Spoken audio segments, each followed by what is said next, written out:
今日はですね、富士メディアホールディングスのですね、取締役相談役を務めている富士テレビに41年間トップになって君臨し続けている日枝久さんのご自宅がですね、なんと、僕とバトルをしてた頃、20年前から変わらず杉並区の自宅に住まわれているということで、そちらの自宅の方に一回ですね、黄色いスプレーで日枝やめろみたいなことを書かれてたってニュースになっておりましたけれども、1週間ぐらい前からですね、不審な男がですね、その周りをうろうろして物色してたらしいんですけれども、ついにですね、拡声器なのか、マイクなのかわかりませんけれども、日枝出てこい、会見に出てこいみたいなことをですね、言い始めているということで、やばいっすね、本当に。もうこの世の中っていうのはこういう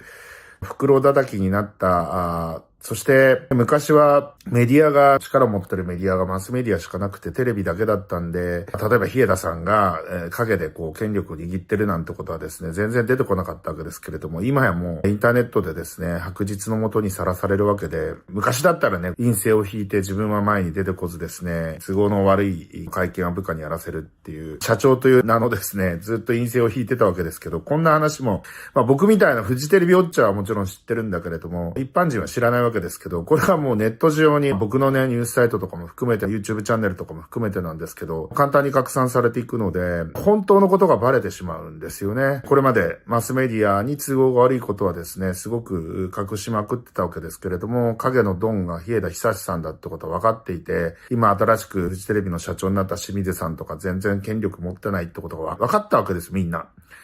だから、誰が問題なんだっていうことで、ここ先が日枝久さんに向いちゃってるっていうことなんじゃないかなっていうふうに思います。私もですね、それこそフジテレビにボロカスにやられてた頃はですね、本当にね、毎日のように右翼の凱旋者がですね、六本木ヒルズの欅坂でですね、どんどん来てました。あとですね、僕が天皇制について発言した時もですね、右翼が、堀江貴文よ、日本から出ていけー、出ていけーっていう感じで、10代以上、あそこに連なってですね。やばかったね、あれは。なんですけど、今それを取り締まる法律がないのよ。あれ完全に、俺に嫌がらせをしたいスポンサーから金もらって右翼が凱旋者でやってんだけど、選挙のね、演説とかね、OK なのと一緒でですね、ああいうのある程度の音量までは OK なんですよ。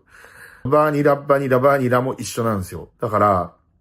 言論の自由だとかってね、言っちゃって、選挙運動が OK なのと一緒でですね、あれダメなんです。禁止できないんですよね。だから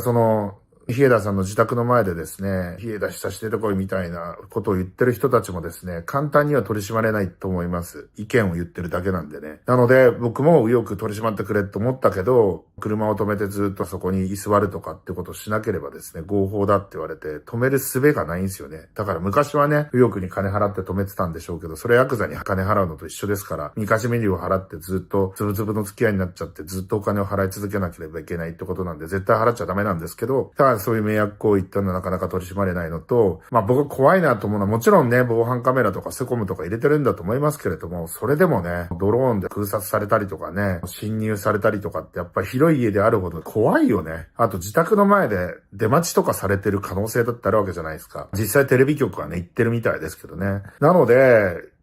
俺、ああいう杉並区とかの一軒家とかに有名人になって住みたくないよね。怖いもん。誰が来るかわかんないし。あとやっぱちょっと頭のおかしなやつもいるわけですよ。僕だって別に毎日のようにインスタとかね、DM とか来てるんですけど、もうガン無視ですけどメールとかも。だからやっぱ頭おかしいな、これ明らかにこいつ頭おかしいなって人来るもんね。だからそういうのは絶対相手にしちゃいけないんですけど、相手にせざるを得ないじゃないですか。家からね、一歩も出ないわけにもいかないんで。なんでね、だからUber Eatsとかも怖いよね。本当に。なので、僕は、ホテルとか。なんでホテル暮らしをずっと続けてるかっていうと、そういうことなんですよね。どこにいるかわからない。あいつはどこにいるかわからない。だからいざという時に、批判の矛先に簡単になっちゃうわけじゃないですか。多分テレビ局の人も、女子アナを飲み会に連れてって、タレントさんとか社長さんと仲良くなっても、それを性接待とかっていう風に昔はもちろん言われてなくて、普通にやってたんだと思うんですよ。普通にやってたことが、普通じゃなくなる瞬間ってあるから、それでいきなり叩かれるわけじゃないですか。フジテレビでね、中井正宏さん紹介したと言われる A さんっていう方は、やっぱ会社に行けないぐらい精神やられたりとかしてるんだと思うんですけれども、彼も別にこれ悪いことだと思って多分やってないのよ。でも、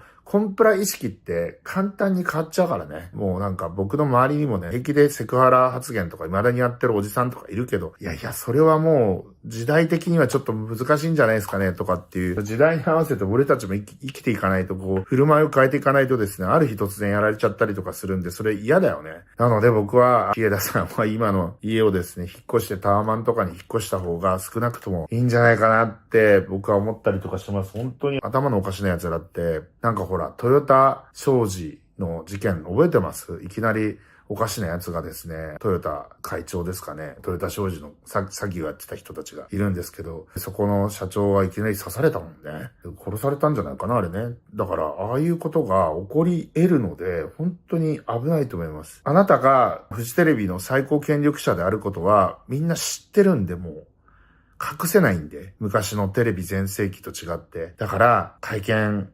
した方がいいと思います。山一証券のね、新しく社長になって会社潰しちゃった人の時のたまたま社長だった人。社員は悪くないんです。私は全部悪いんですって言った方がいいと思います。多分、日枝さんは。そうしないと、それで辞めるのが僕はベストだと思います。今回、株主総会で、あなたの取締役選任案は否決されるという可能性は非常に高いと思います。それぐらい、やっぱ株式市場の人たちも、今あなたを下ろせる絶好のチャンスだと思ってると思います。これまでは、余震場、株主が一致団結して、日枝さん、あるいは日枝さんの息のかかった取締役を全員選任しないというふうに、みんなでやったとしても、おそらく新しく経営陣になった人たちが、社内のね、人たちにソース感を食らって、みたいな、多分そういう人心操作をやるので、実際に改革できないと。本当 JAL の伊藤会長みたいな、金棒から来て JAL 改革をしようとした、失敗した伊藤会長みたいな感じになっちゃうんじゃないかと。だからもう、コテンパンにやられて会社構成法を申請し、潰れてやっと JAL は京セラの稲森さんによってね、